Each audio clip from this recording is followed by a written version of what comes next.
GBA Consultoría y Capacitación presenta una emisión más del programa Los Mejores Fiscalistas de México, producido por la contadora pública Ángeles Mandujano.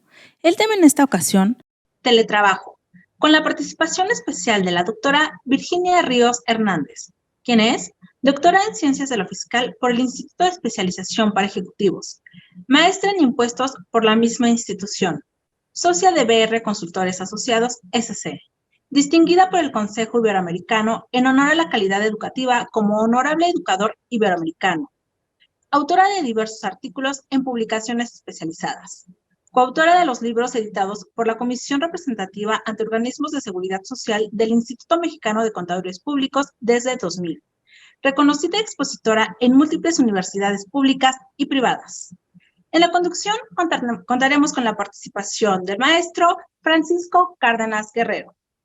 ¿Qué tal, amigos? Muy buenas tardes. Bienvenidos a un programa más de los mejores fiscalistas de México.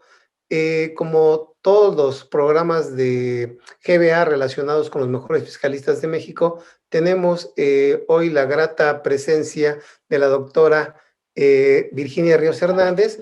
Vicky, pues para mí es un verdadero honor poder estar platicando contigo en esta tarde con el tema relacionado de teletrabajo. Muchas gracias por aceptar la invitación, Vicky. Muchas gracias, Francisco. Muchas gracias a GBA por la invitación también para platicar un poquito al respecto de este tema tan interesante.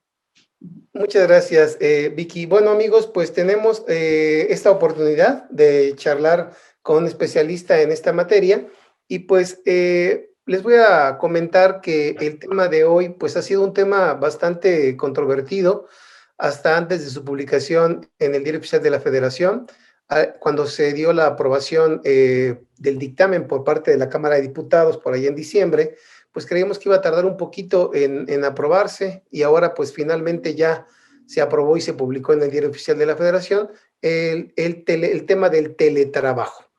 Y bueno, pues para empezar yo quisiera preguntarte, el artículo 311 de la Ley Federal del Trabajo ya regulaba el trabajo a domicilio y ahora viene a modificarse este artículo y a adicionarse un capítulo 12º bis a la Ley Federal del Trabajo. Esto me lleva a poder primero preguntarte el antecedente de esta reforma, porque si ya estaba el trabajo a domicilio regulado, ¿por qué se tiene que regular ahora a través del llamado teletrabajo? Para más adelante hablar un poquito de esa diferencia, pero en principio, como antecedente, ¿qué motivó esta reforma, Vicky? Si fueras tan amable, bienvenida nuevamente. Gracias, Francisco. Pues en realidad el trabajo a domicilio, el capítulo de trabajo a domicilio, que es el capítulo 12, ya estaba desde hace décadas en la ley, pero este trabajo a domicilio es el que, según nos dice precisamente ese artículo 311, que se ejecuta habitualmente por un trabajador en su domicilio, en el lugar que él haya decidido para ejecutarlo. Lo que lo caracteriza a este trabajo a domicilio es que no hay vigilancia en dirección inmediata de quien proporciona el trabajo, o sea, del patrón. Y además, también como característica, el trabajador puede hacerse ayudar de sus miembros de la familia, de los miembros de su familia, cosa que no es en el contrato normal de trabajo. Entonces, el trabajo a domicilio se ha dado mucho, por ejemplo, cuando yo era pequeña tenía una vecina que le llevaban camionetas cada semana, las cajas planas para que ella pegara con sus hijos, pegaban las cajitas de cerillos. Entonces, ella era empleada de la empresa, de la cerillera, pero ella nunca iba a la empresa, siempre estaba, más que en la fiesta de Navidad, que ahí sí se ponía muy guapa y se iba a la fiesta de Navidad, pero ella estaba en su casa y ahí le llevaban sus cajas y se le recogían las que ya habían hecho y participaban sus hijos todos para hacer ese pegue de cajas. Entonces, muchos trabajos manuales, por ejemplo, terminar las costuras últimas o los ojales en otro tiempo, cuando no había las máquinas que tenemos ahora, llevaban ese material, ese tipo de prendas a que en una casa las pudieran arreglar, las pudieran terminar, o les pudieran poner las etiquetas cuando antes eran muy delicadas, o les pudieran planchar los cuellos. Entonces, ese es trabajo a domicilio.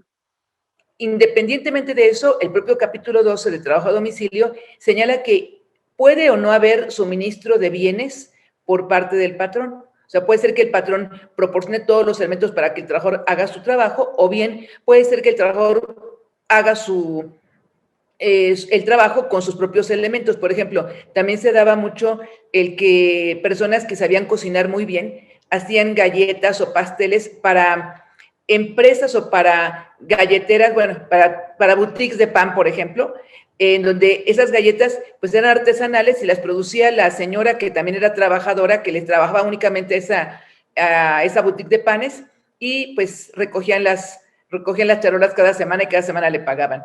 Pero este es el trabajo a domicilio más que nada manual, más que electrónico, más que tecnológico. El tecnológico, pues precisamente el cambio es para que todo se trate a través del capítulo 12 bis, teletrabajo.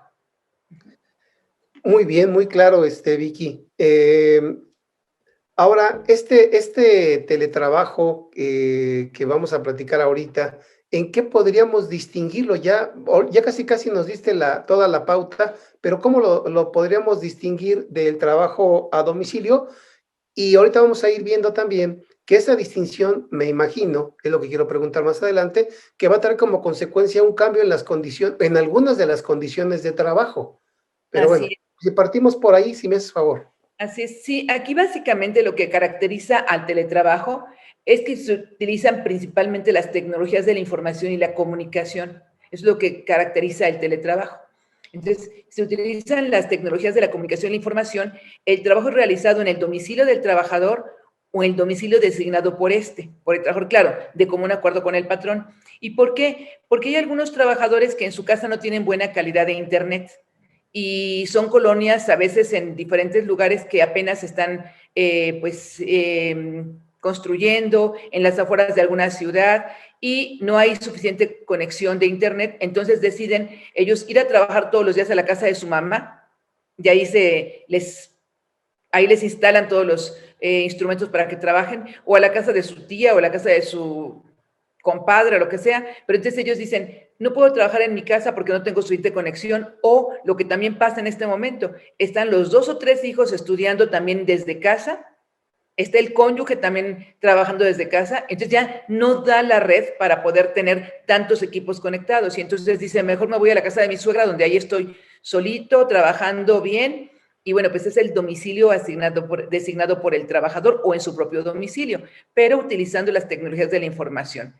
Ahora, lo que señala este capítulo es que cuando más del 40% de las actividades del trabajador se hagan en su domicilio o en el domicilio designado por él, se entenderá que se aplica el capítulo de teletrabajo, pero que no necesariamente va a ser teletrabajo cuando, por ejemplo, sea por alguna causa ocasional, de forma ocasional o esporádica. Entonces, como bien decías, los que en este momento están en su casa trabajando por la pandemia, estrictamente no están en teletrabajo, porque su contrato sigue siendo el mismo que tenían, contrato por tiempo indeterminado, contrato por tiempo determinado, están trabajando en su casa por la pandemia. ¿Esto qué es? Pues es una forma ocasional o esporádica. Y no podríamos decir, es que ya tiene más del 40% del tiempo. Esta reforma entró en vigor el 12 de enero. Hace 13 días entró en vigor. Entonces, el tiempo anterior, pues, no cuenta. Y además, lo que se está suponiendo es que mucho de ese personal va a regresar a sus actividades presenciales, ¿sí? Sin embargo, como bien lo dices, algunos que están trabajando desde su casa ya han visto que les gusta, el patrón ya ha visto que le conviene, y entonces a esos tendrán que hacerse las adecuaciones a los contratos para poder tenerlos bajo este nuevo concepto de teletrabajo. Muy bien, Vicky.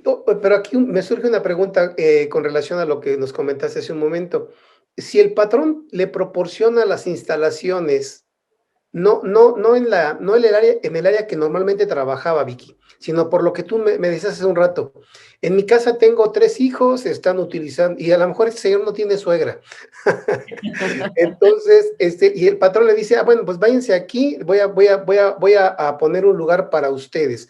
¿Eso será teletrabajo, Vicky? No, eso no es teletrabajo. Eso son instalaciones del patrón. Porque el patrón es el que tiene esas instalaciones, ya sea rentadas, propias, entonces son instalaciones del patrón. Lo que caracteriza precisamente el teletrabajo es que son fuera de las instalaciones del patrón o fuera del centro de trabajo del patrón. Entonces, si el patrón alquila unas oficinas para que de ahí todos se vayan y se conecten, pues eso ya no es teletrabajo, eso ya es contrato normalito. Así es. Muy bien, Vicky. Ahora, mi contrato debe de modificarse o estas nuevas condiciones de las que ahorita vamos a platicar del teletrabajo, que ahorita nos acotaste muy bien, que lo que están haciendo muchos en sus casas no es teletrabajo, no entra en lo que se debe de considerar como teletrabajo, y si entraba, no podía haber sido así por la entrada en vigor de la ley. Ahora, ya vamos a suponer, ya yo soy un trabajador que está en su casa y me gustó. Y yo digo, no, pues caray, yo estoy más feliz aquí. Vamos a ver ahorita ventajas y desventajas. Pero imagínate que yo estoy muy feliz aquí.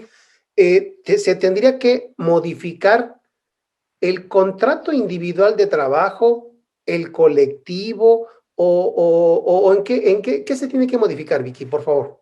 Bien, pues todos en su caso. Dependiendo de la calidad del trabajador, si es un trabajo sindicalizado, pues se tendrá que modificar, incluso lo prevé así el capítulo 12 bis, que si hay contrato colectivo de trabajo, en el contrato colectivo de trabajo tendrá que formar parte de la modalidad de teletrabajo. Es decir, la modalidad de teletrabajo tendrá parte del contrato colectivo de trabajo. Y bueno, pues también, igual al modificarse ese contrato colectivo de trabajo, como lo señala la ley desde la reforma del 1 de mayo del 2019, tendrá que entregarse un ejemplar a cada uno de los trabajadores de esa modificación, ya como quede el contrato colectivo de trabajo. Si no hay contrato colectivo de trabajo o aquellos trabajadores que no son sindicalizados, pues se tendrá que hacer o una adenda a su contrato o bien un contrato nuevo cancelándose el anterior y respetándole los derechos de antigüedad que tuviera el trabajador. Pero algo interesante es que el artículo 330b de este capítulo 12 bis señala que además de los requisitos que establece el artículo 25 de la Ley Federal del Trabajo para los contratos de trabajo, porque ahí el artículo 25 nos da 10 fracciones de requisitos que tiene que tener todo contrato de trabajo. O sea, además de esos, que algunos se duplican con lo que marca el artículo 330b, tendrá que tener otros requisitos adicionales. ¿Y cuáles son? Bueno, pues que la naturaleza y las características del trabajo, indicando ahí que va a ser teletrabajo, por supuesto. También cuánto es lo que se le va a pagar, la forma, el monto del salario, también lo que serían el equipo y los insumos de trabajo, que esto también lo comentaremos, incluyendo relacionado con las obligaciones de seguridad y salud que proporcione el patrón a su trabajador, y cuánto es lo que se le va a pagar por concepto de energía eléctrica y por concepto de telecomunicación. Además, ¿qué mecanismos se van a utilizar para supervisar al trabajador en su trabajo, para poder evaluar el trabajo del trabajador y cómo se va a contactar? Que normalmente si es un trabajo con las tecnologías de la información, pues va a ser electrónicamente, sea videollamada, sea WhatsApp, sea correo electrónico, etcétera. Y otras disposiciones que convengan las partes. Eso es lo que nos señala ese artículo 330b, básicamente, que puede ser, que tiene que modificar el contrato de trabajo para especificar primero que es contrato ya en la modalidad de teletrabajo, continuando con el tipo de contrato que marca la Ley del Trabajo de tiempo indeterminado o tiempo determinado, como se haya definido. Pero sí, hay también empresas, hay empresarios que han definido que van a continuar con esta modalidad y que ya vieron que les conviene. Bancos, aseguradoras, administrativos, van a tener a sus trabajadores en esta modalidad y los están convenciendo, le están diciendo, si quieres tener tu trabajo, bueno, pues te vamos a cortar con este esquema, vamos a cerrar ya. Hay una compañera en una comisión de Coparmex que tenía 70 sucursales. Ahorita se va a quedar con no más de 20. O sea, tenía oficinas 70. Y bueno, ahorita dice, no me voy a quedar máximo 20. Y todo el personal que estaba en las otras oficinas lo va a tener bajo la modalidad de teletrabajo y están haciendo los cambios en los contratos. Pero esto entra en vigor a partir del 12 de febrero, del 12 de enero. Ella los va a hacer a partir de febrero. Entonces, a partir de febrero ya va a entrar esa modalidad, pero anteriormente pues siguen con su contrato como lo tenían. O sea que aquí los patrones tendrán que tomar decisiones, Vicky, importantes. porque Sí, hay algunos que pueden decir, oye, en cuanto esto Dios quiera que así sea, Vicky, pronto, en cuanto esto se termine, regresas a trabajar. Otros que dirán, no, ¿sabes qué? Quédate en la modalidad de teletrabajo y ya cambiar los contratos, no sé si desde ahorita, Vicky, o ya cuando se decida que será en la modalidad de teletrabajo, porque tiene condiciones diferentes, como nos lo acabas de comentar. Pero ahí te quiero preguntar algo. Este cambio de condiciones de trabajo, ¿qué implicaciones laborales tiene, Vicky? ¿Por qué? Oye, si yo como patrón digo a mi trabajador, ¿sabes qué? Vamos a cambiar la modalidad a teletrabajo, pero como yo exactamente no sé si todo el tiempo que estabas aquí conmigo lo vas a dedicar en tu casa o a lo mejor vas a dedicar menos tiempo, te voy a bajar el salario. ¿Cómo ves esa bueno, situación, Vicky? bueno, es que eso de disminuir el tiempo y por lo tanto disminuir el salario, esto desde antes de que estuviera el capítulo 12 se estuvo haciendo. ¿Por qué? Ah, Porque muchos empresarios, al tratar de conservar las fuentes de trabajo, pero que pues que ya tampoco tenían el mismo número de movimientos, el mismo número de actividades, lo que hicieron fue hacer una adenda que ya le hicieron desde el año pasado a los contratos de trabajo individuales para ujú. establecer en lugar de jornada completa, jornada reducida, o en lugar de semana completa, semana reducida, y con esa modalidad no les están disminuyendo el salario, les están pagando proporcional a lo que están trabajando. Si un trabajador ganaba, por ejemplo, 200 pesos diarios, pues ahora iba a trabajar media jornada, pues le van a pagar 100 pesos, lo cual no está prohibido en la ley del trabajo. Lo que sí es que no va a cotizar para efectos de seguro social con 100 pesos. Para efectos de seguro social, lo menos con lo que tiene que cotizar es un salario mínimo. Entonces, es lo mínimo de cotización, un salario mínimo. Pero sí se le van a pagar 100 pesos. Entonces, eso ya estuvo. Eso no tenía que haber el capítulo de teletrabajo para establecer esa situación. Ahora, que el patrón en este momento diga, bueno, voy a aprovechar para hacer un cambio en los contratos. Y aparte de que voy a hacer ya la modalidad de teletrabajo, vamos a manejar jornada reducida o semana reducida, pues ya será también convenio entre patrón y trabajador, ¿sí? Se puede hacer, se puede aprovechar y hacer ambas cosas, o simplemente dicen, ¿sabes qué? Mejor teletrabajo. Qué interesante, Vicky, qué concreto, qué buena acotación acabas de hacer, porque a veces, ahora sí que te voy a comentar que a propósito hago la pregunta de disminuir, porque me ha pasado en la práctica que muchos, incluso laboralistas, están considerando como una disminución de salario la jornada reducida, o lo que es la semana reducida. Y aquí lo acabas de acotar de manera muy precisa, me parece muy apropiado, pero además, como lo acabas de decir, es una oportunidad para regular de forma ya más concreta esta situación que con la pandemia, como lo explicabas hace un rato, mucha gente incluso de tener un inmueble ocupado con 3 pisos de su personal, va a ocupar medio piso o un piso, Vicky, o incluso ya ningún piso. Y Así esta es. situación, y esta situación creo que viene a hacer que nos organicemos, que los patrones entiendan muy bien estas disposiciones, entiendan las nuevas condiciones de trabajo y que con el trabajador acuerden lo que mejor les convenga a ambas partes, Vicky. Claro, porque es un convenio, o sea, no puede ser unilateral.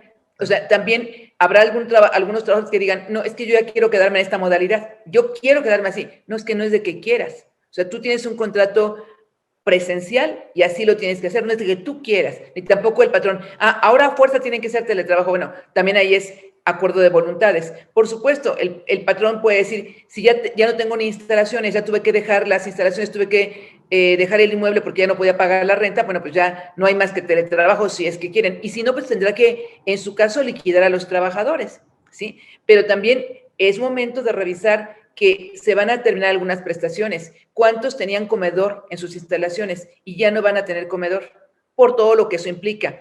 ¿Cuántos tenían ayuda de transporte? Ya no van a tener ayuda de transporte porque los trabajadores van a estar en su casa, en el teletrabajo. Entonces, hay diferentes prestaciones. También había algunas prestaciones de previsión social que se otorgaban y que en este momento dice el patrón, ya no me alcanza para poder seguir otorgando esas prestaciones. Vales de despensa, tal vez fondo de ahorro, algunas otras prestaciones. Entonces, todo esto pues es momento de revisar. No todas esas prestaciones normalmente están en el contrato de trabajo, están en planes de previsión social, están en otros esquemas, ¿no? Pero pues sí es conveniente que se aproveche este momento para hacer una reestructura de acuerdo a las necesidades y características de cada empresa, de cada establecimiento, de cada patrón y de cada grupo de trabajadores. Muy bien. Y Vicky, para concretar esta parte, y ahorita irnos preparando para la parte fiscal. Porque es que somos hay muchos dados a que primero lo fiscal y luego lo demás. Pero creo que debemos cambiar nuestra mentalidad en que primero está el derecho común y el derecho fiscal como calificador del derecho común. En todo creo que debemos hacerlo de esa manera, ¿no? Por eso me voy a meter un poquito más.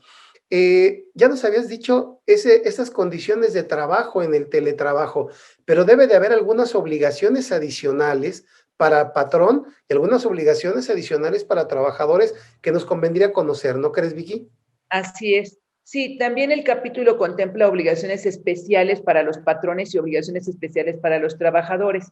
Entonces, uno de las nuevas obligaciones que tienen los patrones es proporcionar, instalar y encargarse del mantenimiento de los equipos de trabajo necesarios para que el trabajador ejerza sus actividades con esa comunicación y tecnología, que son, por ejemplo, las computadoras, las impresoras, sillas ergonómicas, dice ahí la disposición, pues insumos, por supuesto, pero lo interesante es el equipo, o sea, lo que es, en este momento los que están trabajando en su casa, algunos sí se llevaron una computadora de la empresa, otros están trabajando con su propio equipo, otros hasta con su teléfono, pero el patrón tiene ya como nueva obligación el proporcionar, instalar y dar mantenimiento de esos equipos.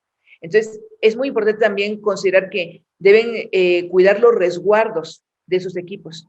La firma de recibido, el acuse de recibo de ese equipo con su número de serie, con todos los datos, porque el patrón tiene que hacer responsable al trabajador de la guarda de esos instrumentos de trabajo, como también lo señala el propio capítulo, que el trabajador tiene una obligación especial de cuidar y hacerse responsable de esos equipos que le está proporcionando el patrón. Entonces, muy, muy delicado este tema porque a veces el trabajador cuando está trabajando en sus instalaciones del patrón, no llega ahí su familia, ni su cónyuge, ni sus hijos a usar su computadora.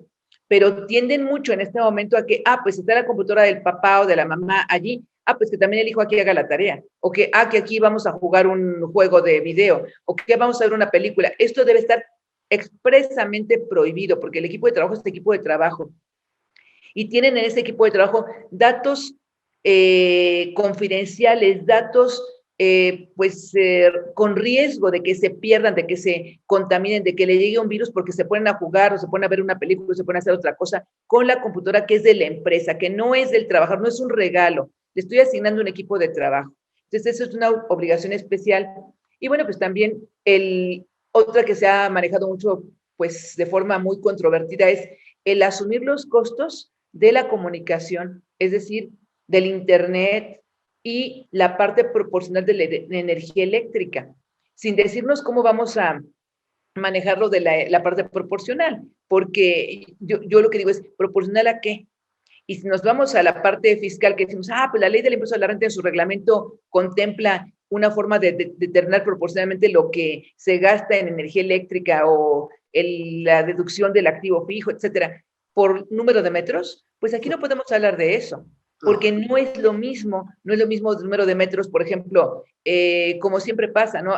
Hay personas que tienen un departamento de 50 metros y hay personas que ni eso, hay personas que dicen, me decía una colega, es que yo vivo en una recámara, o sea, la recámara es mi propiedad, donde estoy con mi hija, nada más tenemos la recámara, o sea, una recámara de, no sé, a lo mejor 20 metros cuando mucho, si no es que menos, ¿sí? Entonces, ¿cuánto le voy a pagar proporcional? ¿Número de metros? O como decía una alumna también, me decía, Yo tengo 1.5 metros para poder trabajar porque mi departamento es tan pequeño que estoy en el pasillo con una mesita pequeña que apenas cabe la laptop, la impresora la tengo en el piso y pues ahí estoy. Entonces, ¿y qué?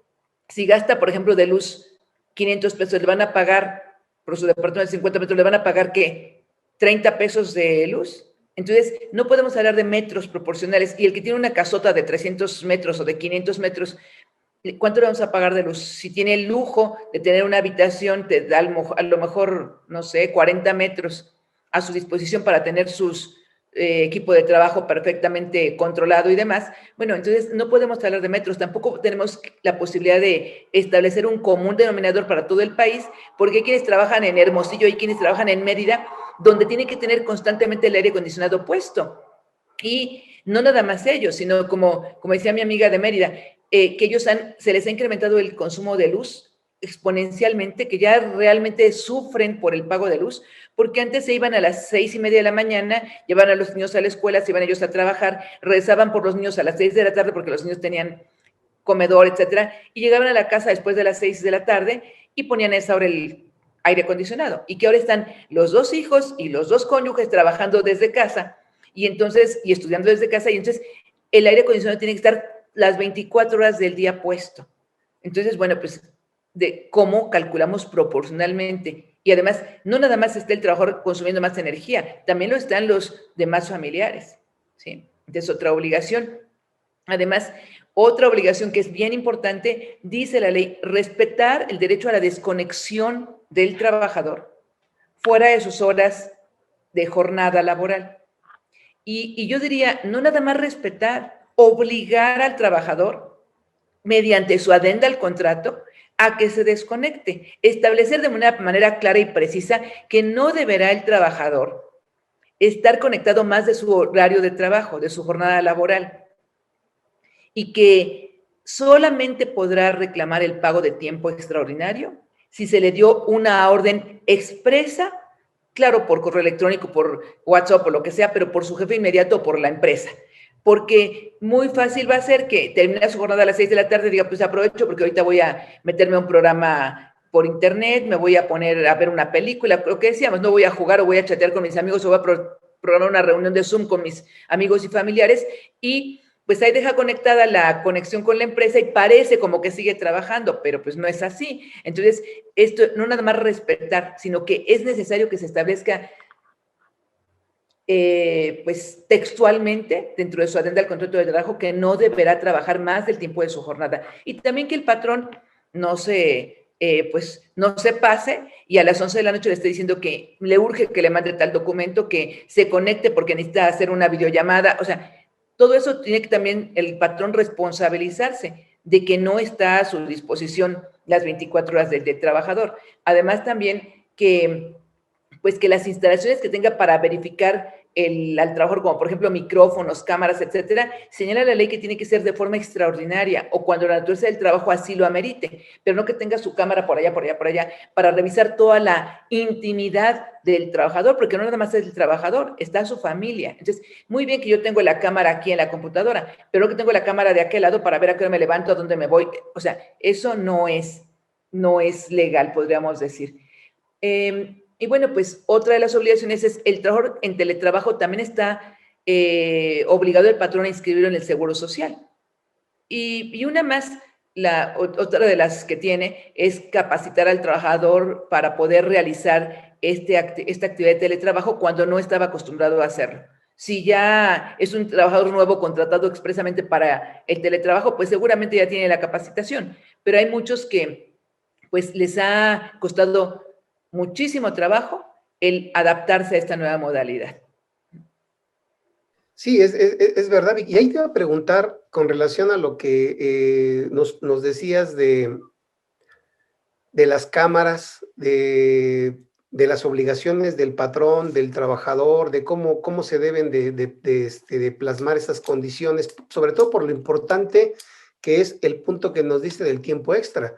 Si de por sí había mucho problema con tiempo extra cuando el trabajador demandaba horas inverosímiles, Vicky, de que trabajaba no sé cuántas horas extras, y ahora pues podría prestarse, si no se regula de manera adecuada, esta parte de las horas extras, pero además de ahí me surgió la pregunta, ¿qué mecanismos de supervisión puede implementar el patrón, Vicky, para, para supervisar, valga la redundancia?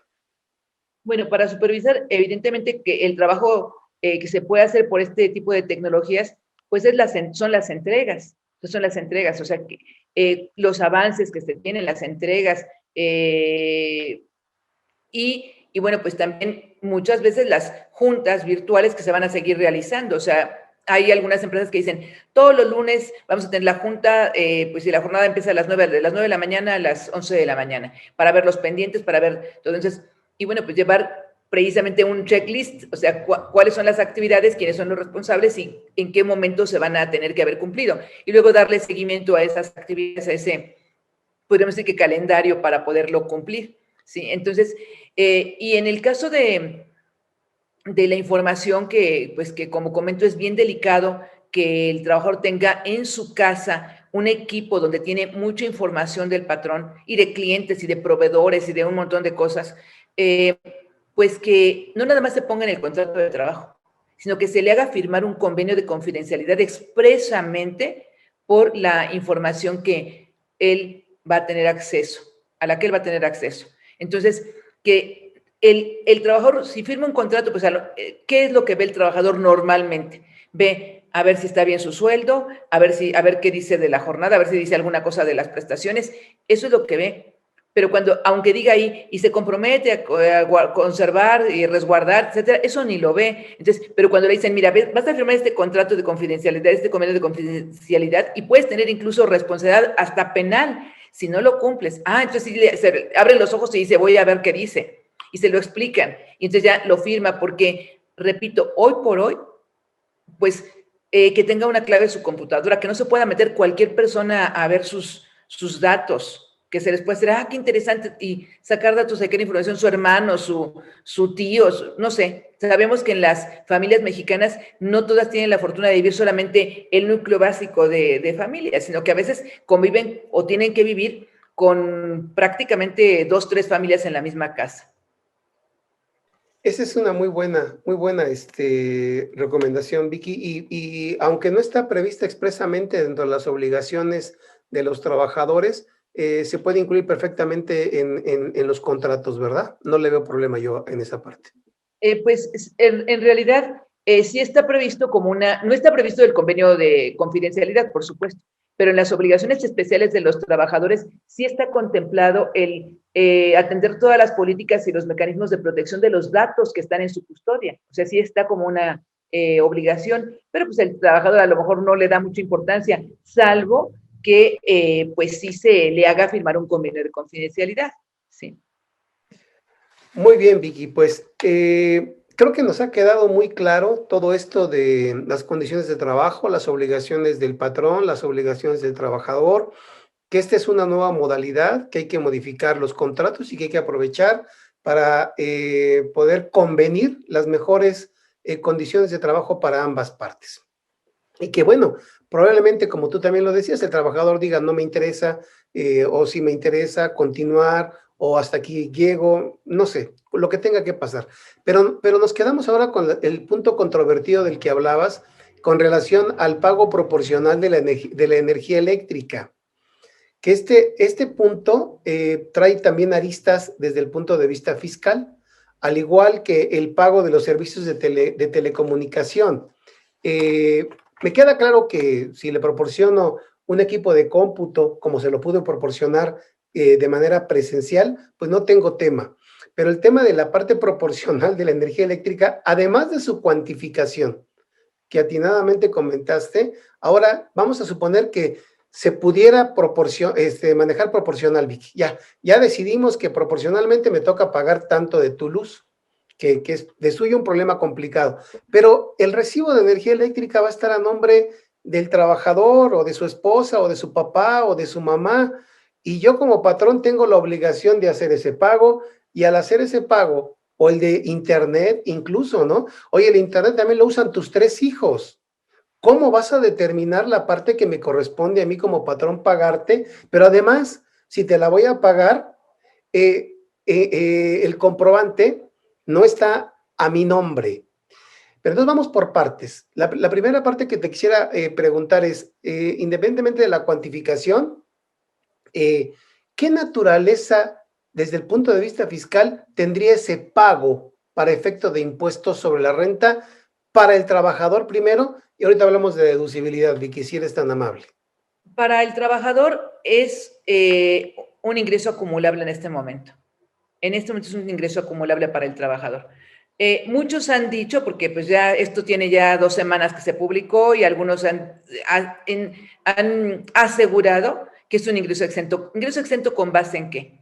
Algunos han dicho que es previsión social, no es previsión social, no cabe en la definición de previsión social que marca la ley del impuesto a la renta, no es previsión social. No hay ninguna fracción en el artículo 93 que hable de algo similar a estos conceptos, entonces no es ingreso exento.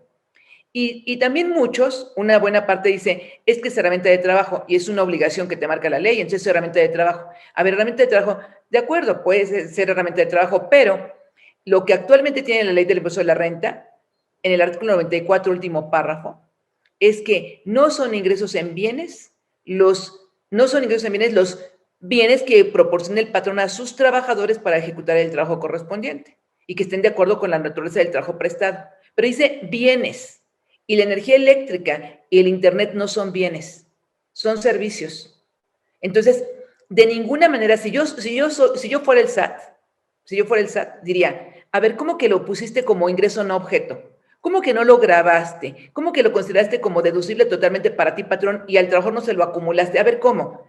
Es que es herramienta de trabajo. Dime con base en qué. Es que el 94 no dice eso, el 94 dice bienes, no dice no dice como el Seguro Social y el Infonavit, entre otros, o como por ejemplo, o similares, no dice eso. Es bien claro para decir bienes proporcionados por el patrón. Esos bienes no son ingreso, pero no son bienes la luz, ni tampoco es bien el internet. Y ya salieron también los que luego aprovechan y ya salieron las tarjetas de vales para luz e internet. A ver, ¿y quién dice que por ser tarjeta, y además se las están vendiendo como totalmente deducibles? ¿Por qué? Porque les des la tarjeta de luz e internet, por eso va a ser totalmente deducible. O sea, le estás dando un servicio, no le estás dando un bien, le estás dando un servicio. Entonces, bueno, pues, ¿y es previsión social? Pues no es previsión social. Entonces, si lo correlacionamos también con el artículo 166 del reglamento de la ley del impuesto de la renta, que nos señala que las ayudas para renta, las ayudas para transporte y cualquier otra cantidad o prestación que se entregue al trabajador en efectivo o en bienes, sin importar el nombre con el que se le designe, son ingresos por un servicio personal subordinado, pues son acumulables en este momento. Sí, las cámaras, las agrupaciones, los colegios de profesionistas, etcétera, todos han llevado al SAT de que, oye, SAT, saca una regla, saca un criterio para que me digas que los pagos de internet y de electricidad son exentos. Bueno, si son exentos para el trabajador, para mi patrón serían no deducibles en un 43, 47 o 53%. Y ahí serían exentos para él, pues ya para él no le causan impuesto, pero para mí me afectan en mi CUFIN, me afectan en el pago del impuesto de la renta, que solamente voy a poder deducir el 47 o el 53%. Ahora, qué bueno que me dijera el SAT, oye, no son ingresos para el trabajador. Si me dijera que no son ingresos para el trabajador, pues entonces, y yo se los pongo en su CFDI y se los respeto como no ingreso para el trabajador, pues entonces es no ingreso para el trabajador y para mí es deducible, ¿sí? Pero si no me dice nada y mientras que no me diga nada, mientras que no saque ninguna regla ni ningún criterio, para el trabajador es ingreso acumulable en este momento. Qué interesante, Vicky, qué interesante. A ver, mira, te comparto, como tú bien dices, hay muchas opiniones y lo bueno es que lo que tú nos estás diciendo nos lo estás fundamentando. Así es. No solamente es una opinión, sino estás dando un fundamento. Entonces, eso es muy, muy válido. A la luz del 94 de renta, cuando señala que se consideran ingresos por la prestación de un servicio personal subordinado, los salarios, las demás prestaciones que deriven de una relación laboral, la participación de los trabajadores en las utilidades y los obtenidos con motivo de su separación. De acuerdo a este contexto que estás platicando, Vicky, ¿en dónde lo ubicarías? ¿En una prestación? Es una prestación. Ok. Lo que haría una prestación, cualquier cantidad o prestación, ¿sí? Y ratificándolo con el 166 de reglamento, precisamente. Ok. Entonces sería, Y además, perdón. perdón, y además, pues no queda excluido, como algunos han dicho, es que las herramientas de trabajo están excluidas en el último párrafo. Sí, las herramientas de trabajo, pero dice bienes. No dice, y cualquier otro concepto que se le entregue para realizar su trabajo, no dice eso. Dice los bienes proporcionados por el patrón para ejecutar el trabajo. No dice, y otros similares, no dice eso. Correcto. Y es que muchos también están queriendo, yo comparto esa parte contigo, pero muchos están queriendo considerar que cuando señala el 94 último párrafo, no se consideran ingresos en bienes también. Antes de hablar de las herramientas de trabajo, señala, no se consideran ingresos en bienes los servicios de comedor y comida. Entonces dicen, incluye servicios, pero bueno, yo les digo, no, es que son cosas diferentes. Estamos hablando de dos situaciones distintas. No sé si coincidas en esa parte, Vicky. Sí, claro. O sea, por eso ni siquiera comenté lo de comedor y comida, porque pues ahí no, pero eso es totalmente diferente. Si nos vamos después de lo comedor y comida, pues alimentación y comida, lo que sea, entonces nos vamos así como los bienes que sean proporcionados por el patrón, bienes para poder realizar su trabajo. Dice, siempre y cuando en este último caso, que son los bienes, estén de acuerdo con la naturaleza del trabajo prestado. Entonces, está muy claro, muy claro. Entonces, si en este momento yo no le grabo al trabajador esos ingresos, pues para mí son totalmente no deducibles. Correcto. Entonces, ¿recomendarías, Vicky, con base en esta parte que estamos platicando, recomendarías mejor entonces, pero es que no sé si se pueda manejar así, por eso te lo pregunto, yo tengo la obligación de pagarle esa parte, de acuerdo a la ley laboral. Sí. Yo no veo que hay gente que dice es que se lo incluyes en el sueldo y ya que él lo pague. No, porque no estarás cumpliendo con tu obligación. ¿Qué opinas de eso, Vicky? No, precisamente como lo señala el capítulo 12 bis, vas a poner en el contrato o en la adenda del contrato los mecanismos o cuánto es lo que le vas a pagar por esos conceptos. Y con base en eso, entonces tú vas a poner así como le ponemos a lo mejor, pues salario más horas extras, más compensación, más bonificación, más, entonces un concepto que será luz y comunicación o internet y luz, y ahí el importe que va a estar grabado. Y bueno, se lo estoy dando con base en lo que con lo que marca la ley del trabajo, pero también con lo que está convenido en el contrato o adenda al contrato que tenemos celebrado. ¿Sí? Correcto. Y si se lo grabas, lo podrás hacer deducible perfectamente al 100%, totalmente, ¿no? Totalmente, sí. Sin ningún problema. Qué interesante, Vicky, porque casi siempre nos estamos enfocando a la idea de las herramientas de trabajo. No. Entonces, es que no se lo... O sea, sí sería, pero si la ley dijera no se consideran ingresos para el trabajador los bienes que se proporcionen para realizar su trabajo u otros similares, como sí lo dice la ley de Seguro Social, el reglamento de la ley del Infonavit. O sea, ahí sí, la ley de Seguro Social dice, no se integrará al salario, dada su naturaleza, los siguientes conceptos. Y en la fracción primera del artículo 27 señala, los instrumentos de trabajo, tales como herramienta, ropa y otros similares. Entonces ahí no nos dice bienes, ahí dice instrumentos de trabajo tales como herramienta, ropa y otros similares. Si nos habla de similares, es que entonces ahí podemos decir, bueno, pues entonces la luz y el internet son también instrumentos de trabajo, podríamos ponerlos en los similares. Claro, lo más conveniente es que también se obtenga por parte del Seguro Social una opinión al respecto, pero ahí en esa primera fracción no nada más se encastilla en herramienta, ropa, bienes, sino que dice, y otros similares, ahí podrían caber. Ahora, a mí me preocupa que como siempre no falta el que se pasa de listo, que ya incluso ya me están comentando desde la semana pasada, ya serían los que están ofreciendo redistribuir la nómina y hacerles pagar menos a los patrones, porque ahora les van a pagar, si alguien ganaba 15,000 pesos, les van a pagar 5,000 pesos por sueldo y 10,000 por ayuda de internet y energía eléctrica, para que no integre salario, para que no integre Infonavit, y así ya nomás le acumulo 5, o sea, como siempre. Es un absurdo. Entonces, habrá que establecer precisamente los límites, o un criterio por parte igual del Seguro Social para decir, bueno, no integra si es que le das luz e internet, pero siempre y cuando no exceda de tal porcentaje del salario o alguna cosa, ¿no?, que se pueda limitar. Porque si además se consigue que el SAT diga que es un ingreso no objeto, entonces también, pues, imagínate, Sí. todo redondo, ¿no? Para los brillantes planeadores o evasores.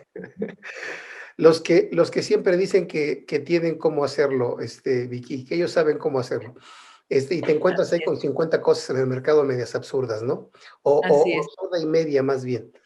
Eh, Así es.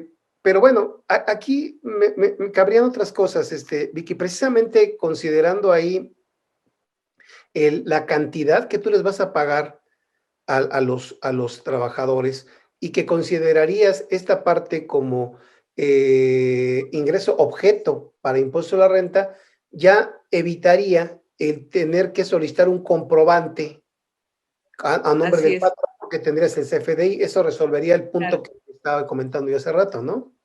Claro, porque además, como bien lo señalas, el comprobante muchas veces ni siquiera está ni a nombre del trabajador, ni a nombre de su cónyuge, ni a nombre de su papá, ni a nombre de su mamá, sino que a veces está a nombre del casero, del dueño anterior, del inquilino anterior, del tío. O sea, no es garantía que sea el comprobante y demás, y que con que hubiera garantía, no esté el CFDI a nombre del patrón. Y también lo que algunos han dicho, pues que el patrón pague el total del servicio, que pida que cambie los contratos. ¿Cómo voy a pedir que cambien los contratos todos los trabajadores? O sea, es un absurdo. Entonces, no, en este momento el tratamiento es ingreso acumulable. Esa es mi opinión. Si algún patrón lo quiere poner como exento o como un objeto, pues allá él y sus consecuencias. Claro, claro, claro. Y también habría que considerar un poquito qué decisión vamos a tomar en cuanto a la obligación. La parte proporcional que manejábamos, Vicky, ¿cómo lo vas a hacer, no? O sea, de una manera en la que pueda ser objetiva, ¿no? O sea, mira, a lo mejor te voy a pagar el internet y normalmente este paquete de internet cuesta 300 pesos al mes, pero tú vas a utilizar, considero, en un acuerdo contigo, el 50%, el 60%, te pago el 60% de los 300 pesos. Creo que por ahí debería de ir, ¿no, Vicky? O no sé cómo lo recomiendes tú.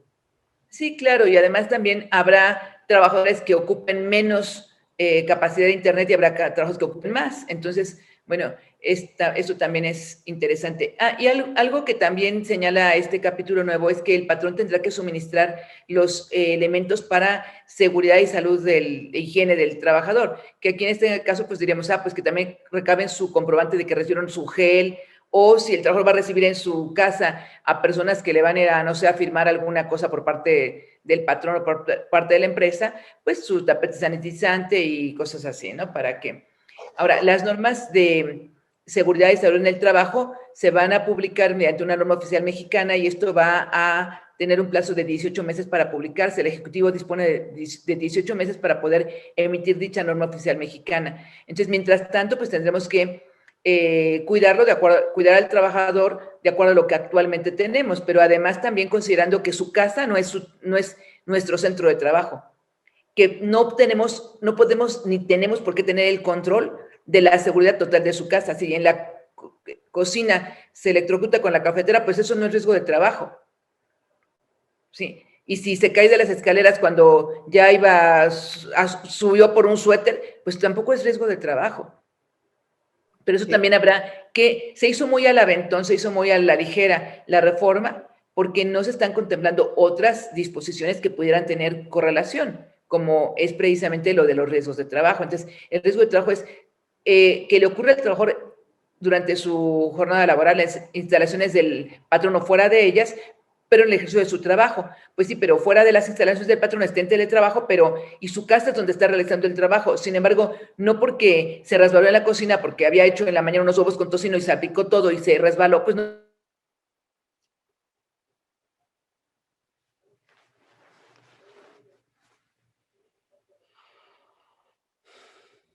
Perdimos un poquito Por eso va a ser. ¿Sí se escucha? Perdimos un poquito tu audio, Vicky, cuando decías que no porque nos quedamos en el tocino. En el resbalón de tocino, Vicky, nada más. Que si se resbaló porque hizo huevos con tocino en la mañana y se le salpicó todo de grasa y se resbaló, pues no es riesgo de trabajo de ninguna manera. Pero, pues, hay que ver, o sea, hay que ver qué tiene que ir saliendo para que se puedan regular estas situaciones, mientras que no se publica algo expresamente en concreto. Qué importante e interesante esto que nos acabas de decir de los riesgos de trabajo, que pues tú sabes que son situaciones que influyen en un incremento importante en el costo de la seguridad social. Es bien importante, pero creo que también el comentario sirve para acotar otra cosa. Lo dijiste, oye, lo hacen de manera precipitada y no hacen una reforma que esté coordinada con otras leyes, como son renta, seguro social, que tenían que ser modificadas también, Vicky, para efecto de Claro. poder implementar de manera correcta, ¿no? ¿No crees? Para seguridad, tanto al patrón como al trabajador, por supuesto. Ahora, pues realmente el que, el que se esté dando esta regulación en este momento, bueno, pues trata de solucionar la actualidad, pero no lo está solucionando realmente de forma total. ¿Por qué? Pues porque está el capítulo 100 en la Ley Federal del Trabajo. No olvidemos que todo lo demás de la Ley Federal del Trabajo sigue siendo aplicable como siempre, es decir, la jornada de trabajo, los días de descanso, las vacaciones, etcétera. Todo eso sigue siendo válido. Este es un capítulo especial que se aplica en lo que no se contraviene con lo que marca la ley, ¿sí? Las mismas causales de rescisión de contrato. Ahora, también, por ejemplo, había que el premio de puntualidad, a ver, premio de puntualidad ahora, ¿por qué le voy a dar premio de puntualidad ahora? Que el premio de asistencia, ¿por qué le voy a dar premio de asistencia ahora? O sea, todos esos conceptos los tengo que volver a retomar, a analizar y pues a reestructurar en su caso. Porque pues mucha gente los utilizaba para disminuir la carga de seguridad social, a veces sin que fuera realmente cierto lo de, oye, Así. premiarlo por ir a trabajar, Vicky, cuando le estás pagando por su trabajo, como que es medio incongruente, ¿no? Pues sí, pero pues ahora a ver qué pasa con esto. Muy bien, nos decías que en materia de IMSS sí podría, entre comillas, tener alguna interpretación el 27 fracción primera en el sentido de que se pudiera llegar a considerar para efectos de seguridad social como herramientas de trabajo, ¿verdad? Sí, porque además la ley de seguro social directamente, pues podríamos decir que se vincula con la ley del trabajo. Y entonces cuando dice ahí u otros similares, podríamos decir, bueno, pues que ahí sí dice u otros similares. Entonces, y también el reglamento de la ley del Infonavit, pues también habla lo mismísimo, y otros similares. Entonces ahí podríamos considerar que sí se podría, pero también viendo cómo está en este momento las autoridades, tanto fiscales como de seguridad social, lo más conveniente sería que se solicitara la emisión de un criterio, de un acuerdo o algo por el estilo por parte del instituto. Y también cabe señalar en el caso de los impuestos locales sobre nóminas, que hay que ver cada estado cómo está regulada esta disposición, porque en algunos estados la excepción pues a lo que no se incluye dentro de la base para el impuesto sobre nóminas es igualita la redacción a la de Seguro Social. Pero hay algunas que la redacción es igual que en impuesto de la renta, o que dicen, las herramientas de trabajo, como lo señala la ley del impuesto de la renta, y en otros casos copian la redacción del artículo 27 para efectos de seguro social. Entonces, hay que revisar. En cada estado puede ser distinto. Si la redacción es igual que en renta, pues entonces ya sí formaría parte de la base estrictamente. Si la redacción es igual que en seguro social, podríamos quitarla de la base para efectos del impuesto local sobre nóminas. Claro, pero con cuidado, ¿verdad? Porque son Claro, interpretaciones que tenemos que tener cuidado. claro. Yo te quisiera hacer otra pregunta más, Vicky, porque me la salté en relación a la obligación del patrón de darle mantenimiento a los equipos. Y, oye, ¿y cómo puede cumplir el patrón con esa obligación, Vicky? Bueno, también tendrá que establecerse dentro del propio contrato o reglamento interior de trabajo que el trabajador tendrá que reportar, lógicamente, con las vías que tiene electrónicas de telecomunicación, cuando su equipo está fallando. O sea que, de hecho, se ha hecho así ahora con la pandemia. O sea que, se me descompuso el escáner, entonces ya mandan al técnico para que vaya a arreglarlo en la casa del trabajador. Pero bueno, pues eso se tiene que establecer también, o sea, el mecanismo. Me vas a reportar porque tampoco se vale que digan, bueno, pues tú le pagas al técnico que te lo venga a reparar y yo te lo reembolso. Sí hay una regulación, tanto en el reglamento de la ley de impuesto de la renta como en resolución miscelánea de pagos por cuenta de terceros, sí, pero va a ser muy complejo el que además el trabajador elija quién se lo va a arreglar y que la factura esté a nombre de la empresa y que, bueno, el CFDI, y que si la persona que eligió el trabajador fue capaz o no fue capaz. Entonces, no es imposible, pero no sería lo indicado. Sí, tendría que establecerse el mecanismo correcto para que se dé este mantenimiento a los equipos, que debe ser por cuenta del patrón, por supuesto. Claro, y volvemos a la misma situación, ¿no? El cumplimiento y aparte, pues le doy un mantenimiento a todo, ¿no? Para ti y para los que lo utilicen, no nada más para ti, ¿no? Pero bueno. Yo insisto en que el equipo, por ejemplo, el equipo de cómputo y el equipo de impresión debe ser solamente para uso de la empresa, no para que lo ocupe toda la familia y qué bueno que ya tenemos computadora nueva, no. Qué bueno. Muy bien, Vicky. A manera de conclusión, Vicky, de resumen, no resumen, conclusión, ¿alguna otra situación que veas importante que no te haya preguntado yo? Bueno, pues también aquí el capítulo nos habla también de algunas atribuciones especiales que van a tener los inspectores de trabajo, pero bueno, pues esto apenas se inicia, ¿no? Entonces ya seguramente ya habrá su planificación. Lo que entre las atribuciones que van a tener los inspectores de trabajo es que van a vigilar que los salarios que se establezcan al teletrabajo no sean inferiores a los que tengan trabajadores haciendo lo mismo presenciales. Y también algo interesante es que dice que si de la modalidad presencial se cambiaron a teletrabajo, entonces se podrá considerar dentro del propio contrato la posibilidad, dice la ley, de reversibilidad, es decir, que pueda regresar al modo presencial. Ahora, eso de que pueda regresar, pues cuando se den los supuestos, porque como decíamos hace rato, hay empresas que ya cerraron todas sus instalaciones, hay de pisos completos que ya desocuparon, y que dicen, no me conviene, y entonces cuando el trabajador diga, es que quiero regresar a lo presencial, pues ya no hay presencial. Entonces, ahí que va a haber, eso también falta de regular, porque no va a haber presencial, o el que quieran, te voy a hacer ya el contrato por teletrabajo, y el trabajador que diga, no quiero teletrabajo, y yo estoy contratado para que voy a prestar mis servicios en las instalaciones de la empresa, y así me respetan mi contrato, no quiero teletrabajo. Entonces va a decir el trabajador, pues entonces mando la revisión de contrato por causa justificada. O sea, van a tener que llegar a un acuerdo, pero tendrían que haber también eso prevístolo en la reforma de la ley del trabajo, diciendo, cuando se dé el caso por cambiar el teletrabajo y el otro no quiera, pues entonces hay otra regulación para poder terminar esa relación. Si no, estrictamente es una rescisión por causa injustificada y tendría que pagar indemnización y todo, con lo que ahorita muchas empresas ni siquiera pueden pagar la nómina, pues menos van a estar pagando todos esos conceptos. Pues Vicky, se nos acaba el tiempo, me hubiera gustado más charlar un poco más contigo con este interesante tema y con estas interesantes intervenciones de tu parte, pero bueno, se me terminó el tiempo, solamente quisiera darte las gracias a nombre propio, a nombre de GBA, por habernos acompañado en esta transmisión especial relacionada con este tema del teletrabajo. Muchísimas gracias, Vicky, por tu confianza con nosotros y muchísimas gracias por tu participación. No, al contrario, gracias por la invitación, Francisco, y gracias a GBA también por la invitación, con mucho gusto.